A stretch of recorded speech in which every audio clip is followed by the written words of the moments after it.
আল্লাহ হাবিব মুহাম্মদুর রাসূলুল্লাহ সাল্লাল্লাহু আলাইহি ওয়াসাল্লাম ইরশাদ করেন, শেষ জমানায় বেশি বেশি হত্যা চলবে। এমনকি যাকে মারা হচ্ছে সে জানবে না যে কেন তাকে মারা হলো, আর যে মারবে সেও বুঝছে না কেন মারলাম। এগুলো কিয়ামতের আলামত।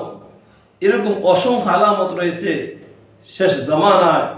কিয়ামতের আগে ইহুদিরা শক্তিশালী হয়ে যাবে এবং তারা খ্রিস্টানদের সাথে ঐক্য করবে, যেটা তারা অলরেডি করে ফেলেছে।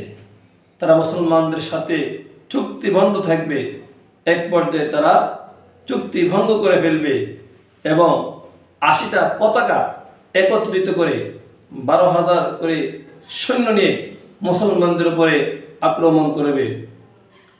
এটা হাদিসে এসেছে, এটা সামনে হতে যাচ্ছে। এরপরে নবীজি বলেছেন, আলামত হলো মালহামা। মালহামা মানে মহাযুদ্ধ।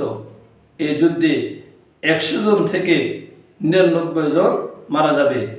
এই যুদ্ধে মুসলমানদের ব্যাপক রক্তপাত হবে, অনেকেই মারা যাবে।